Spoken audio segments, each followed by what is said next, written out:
दोस्तों, आज हम आपको बताएंगे दीपक जलाने के कितने ज्यादा फायदे आपको अपने जीवन में मिलते हैं और किस प्रकार आपको दीपक जलाना चाहिए, कौन सी दिशा में, जिससे आप बहुत ज्यादा तरक्की प्राप्त कर सकें और अपने जीवन में सभी बाधाओं को खत्म कर सकें। सबसे पहली बात तो आपको ध्यान में रखनी चाहिए कि अपने घर के मंदिर में रोजाना ही आपको दीपक जलाना चाहिए। कभी भी ऐसा नहीं होना चाहिए कि आपने दीपक ना जलाया हो, क्योंकि घर के मंदिर में रोजाना दीपक जलाना बहुत ही जरूरी होता है। इसी से आपके घर से सभी नेगेटिव एनर्जी बाहर निकलती है। अगर आप कोई भी दीपक नहीं जलाते हैं घर के मंदिर में या अपने घर में शाम के समय, तो इससे आपके घर का वातावरण बहुत ज्यादा नेगेटिव तो होता ही है, आपके घर की परेशानी भी बहुत ही ज्यादा बढ़ने लगती है। घर का जो मुखिया होता है उसे बहुत ही ज्यादा मेहनत करनी पड़ती है। इसकी वजह से परेशानी, डिप्रेशन और टेंशन में घर का मुखिया पहुंच जाता है। शाम का समय हिंदू धर्म में बहुत ही ज्यादा महत्वपूर्ण माना जाता है और जो लोग शाम के समय कभी भी घी का दीपक या फिर तेल का दीपक अपने घर में नहीं जलाते हैं, तो उनके घर में हमेशा ही मुसीबत बनी रहती है। यानी कि एक मुसीबत से निकलते हैं तो दूसरी मुसीबत में उससे पहले ही फंस जाते हैं और हमेशा ही धन की समस्याएं, परेशानियां बढ़ती रहती है। उनके जो बच्चे होते हैं वो भी उनके खिलाफ होने लगते हैं, उनका कहना बिल्कुल भी नहीं मानते हैं। इस तरह से घर का पूरा माहौल ही दुखपूर्ण होने लगता है।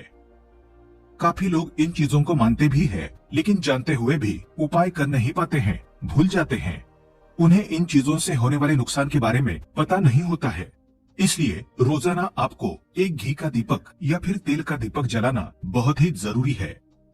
अगर आप नहीं जला सकते हैं तो कोई और व्यक्ति भी आपके घर में दीपक जला सकता है, लेकिन रोजाना दीपक जलाना बहुत ही जरूरी होता है। इसी से आपकी सभी नेगेटिव एनर्जी आपके घर से हमेशा बाहर रहती है।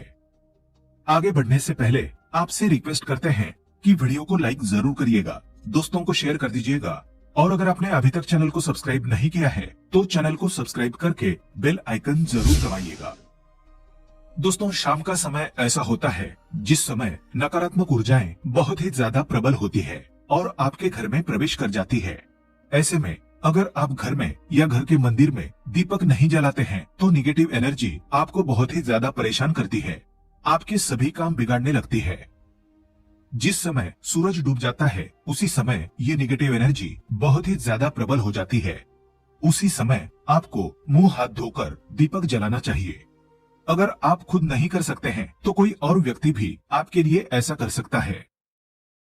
अब दोस्तों, जिस घर में बहुत सारे लोग बीमार रहते हैं या फिर बीमारी कभी भी ठीक नहीं होती है, तो ये भी एक संकेत होता है कि आपके घर में बहुत ही ज्यादा नकारात्मक ऊर्जाएं हैं, जो परेशानियों को, बीमारी को, मुसीबत को बहुत ही ज्यादा बढ़ा रही है। इन सभी चीजों को खत्म करने के लिए आपको अपने घर में जब सूरज ढल जाता है तो उस समय घी का दीपक या फिर सरसों के तेल का या तिल के तेल का दीपक भी पूर्व दिशा में आप जला सकते हैं। लेकिन रोजाना इन चीजों को करना बहुत ही जरूरी है, तभी आपको इसके लाभ मिल पाते हैं। अगर आपके घर में धन से जुड़ी समस्या, नौकरी या व्यवसाय से जुड़ी हुई समस्या बहुत ही ज्यादा होती है, तो आपको अपने घर के उत्तर दिशा में रोजाना ही घी का दीपक जलाना चाहिए। इसे एक भी दिन आप मिस ना करें। अगर रोजाना आप उत्तर दिशा में घी का दीपक जलाते हैं तो इससे आपकी धन से जुड़ी हुई समस्याएं खत्म हो जाती है। जिन लोगों को नौकरी नहीं मिलती है उनको भी नौकरी मिलने लग जाती है। अगर वही व्यक्ति जिसको परेशानी है वही रोज दीपक जलाता है तो इससे मिलने वाले फायदे और भी ज्यादा हो जाते हैं। शाम के समय घी का दीपक या तेल का दीपक जलाना बहुत ही जरूरी होता है। आप कभी भी इन चीजों को नजरअंदाज ना किया करें, क्योंकि इन्हीं से आपके जीवन में परेशानियां बढ़ जाती है और आपको मुसीबत का सामना करना पड़ता है।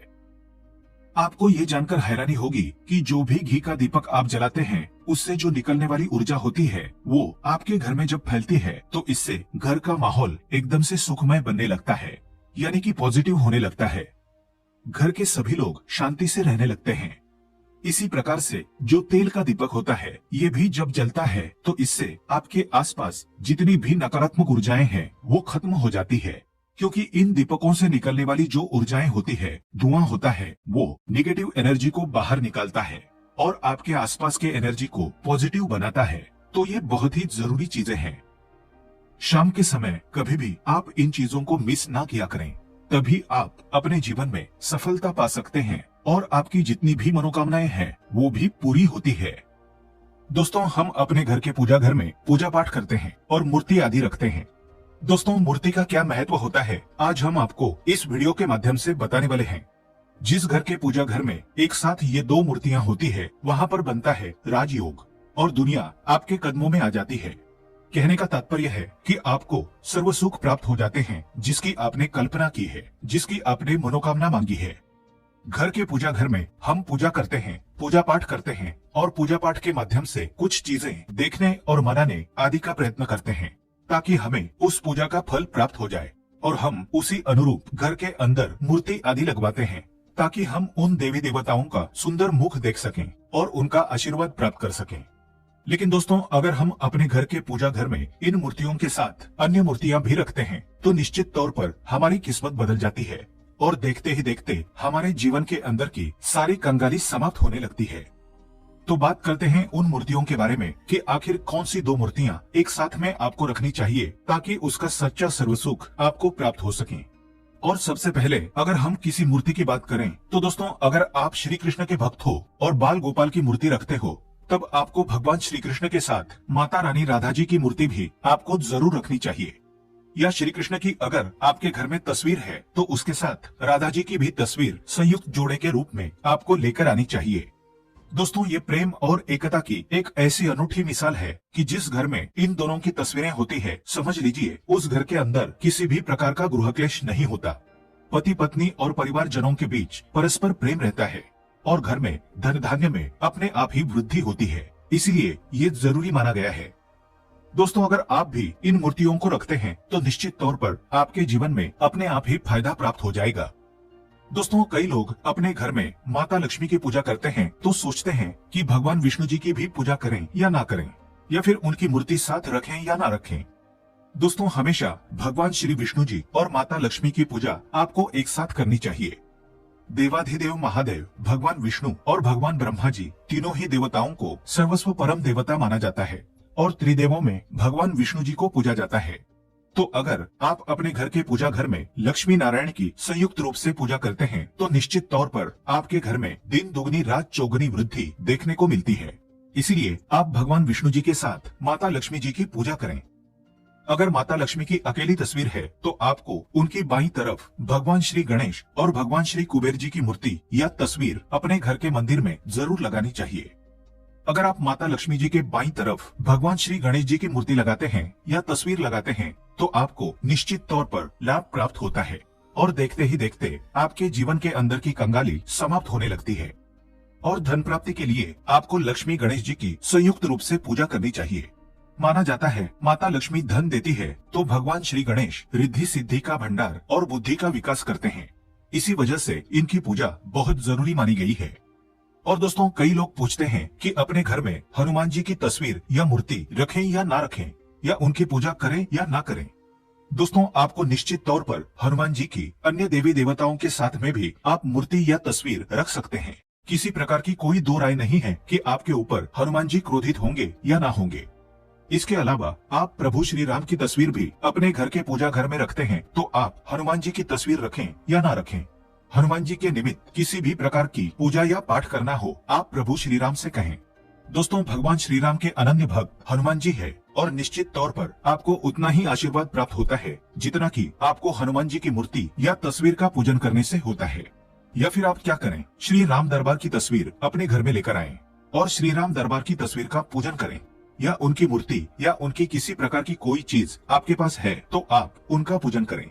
इसमें सारे देवी देवताओं का आपको आशीर्वाद प्राप्त हो जाता है। हनुमान जी से लेकर माता सीता, भगवान श्री राम और अन्य देवी देवताओं का भी आशीर्वाद आपको प्राप्त हो जाता है। तो निश्चित तौर पर अपने घर के पूजा घर में एक साथ आप ये तस्वीरें रख सकते हैं। आपके जीवन में राजयोग की प्राप्ति होती है।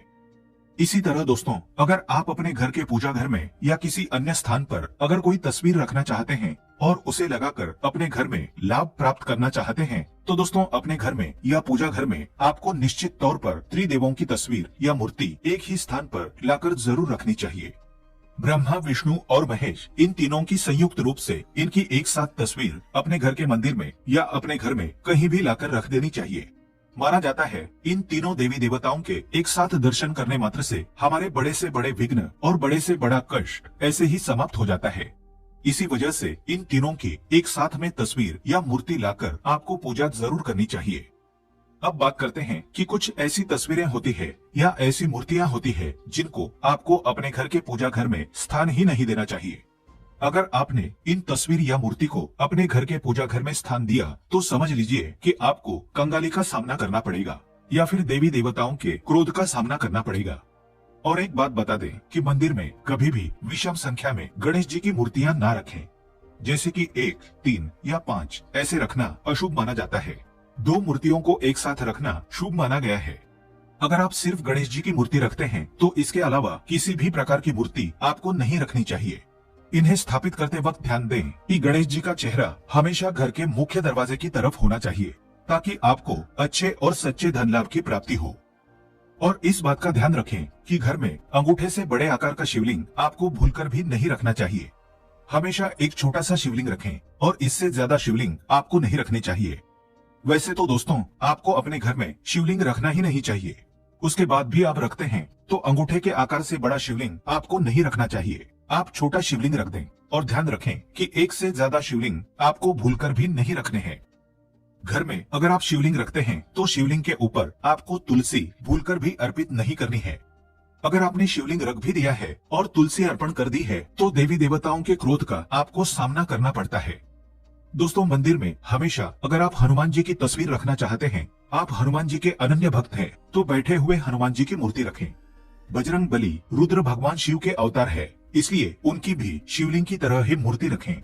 साथ ही जो पति पत्नी होते हैं, वैवाहिक जीवन आपने नया स्टार्ट किया है तो हनुमान जी की मूर्ति या तस्वीर अपने कमरे में, अपने बेडरूम में आपको भूलकर भी नहीं रखनी चाहिए, अन्यथा आपको आपके जीवन में कई प्रकार के दोषों का सामना करना पड़ता है। दोस्तों हनुमान जी ब्रह्मचारी है तो इस बात का आपको ध्यान रखना चाहिए। दोस्तों राधा कृष्ण की मूर्तियां अगर आप जैसे अपने शयन कक्ष में सोते हैं और वो अपने बेड के सामने की तरफ रखी है कि जैसे ही आप सुबह उठें और आपको उठते ही पहले उनके दर्शन हो जाएं, तो समझ लीजिए कि आपका जीवन मालामाल होने वाला है। किसी भी प्रकार का कोई दुख दारुण्य आपके जीवन में नहीं रहेगा। इसी तरह अगर माता दुर्गा की तस्वीर आप अपने घर में लेकर आना चाहते हैं और चाहते हैं कि माता दुर्गा की तस्वीर के माध्यम से आप अपने जीवन में समृद्धि देखें, तो दोस्तों भूलकर भी आपको माता दुर्गा की क्रोधित अवस्था की तस्वीर, जैसे कि महाकाली की तस्वीर हो या फिर महिषासुर का वध करते हुए या क्रोधित अवस्था में माता लक्ष्मी की, माता दुर्गा की तस्वीर लाकर आपको उनकी पूजा नहीं करनी चाहिए। हमेशा शांत और सुंदर मुख वाली तस्वीर ही अपने घर के अंदर लाकर पूजा करनी चाहिए। दोस्तों इस बात का ध्यान रखें कि अगर आप अपने घर में मूर्तियां रखते हैं तो आपको इनको भूलकर भी टूटे हुए चावल नहीं चढ़ाने चाहिए। बेहतर होगा कि आप हल्दी में चावल को पीला करके वो चावल चढ़ाएं, लेकिन टूटे हुए चावल आपको भूलकर भी माता लक्ष्मी को या अपने घर में देवी देवताओं को नहीं चढ़ाने चाहिए। इसी तरह इस बात का भी ध्यान रखें कि अपने घर के मृत परिजनों या पूर्वजों को मंदिर में स्थापित न करें, ऐसा करना अशुभ माना जाता है। और अगर आप ऐसा लगातार कर रहे हैं तो निश्चित तौर पर आपके परिवार के ऊपर दोष लग सकता है और पितरों का दोष भी आपको लग सकता है। पितरों की पूजा अलग ही स्थान पर की जाती है, घर के मंदिर में उनको स्थान नहीं दिया जाता है। इसी तरह आपको भैरव भगवान की तस्वीर या भगवान शनिदेव की, राहु केतु की, इस प्रकार की तस्वीरें अपने घर में ही नहीं लेनी चाहिए। प्रतीकात्मक रूप से आप घर के पानी रखने के स्थान पर उनकी पूजा कर सकते हैं, क्योंकि इनकी साधना तंत्र मंत्र और विशेष महत्व द्वारा की जाती है। घर के अंदर ऐसे ही आप उनका पूजा पाठ नहीं कर सकते हैं। उनके पूजा पाठ में अगर किसी प्रकार की कमी रह जाती है तो उनको बहुत ज्यादा क्रोध आता है, उनके क्रोध का आपको सामना करना पड़ता है। इसी वजह से आपको इस प्रकार की तस्वीरें या मूर्तियां अपने घर के अंदर नहीं रखनी चाहिए।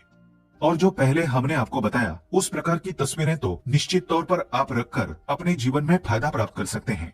उम्मीद करते हैं कि ये जानकारी आपको अच्छी लगी होगी। आज के लिए बस इतना ही।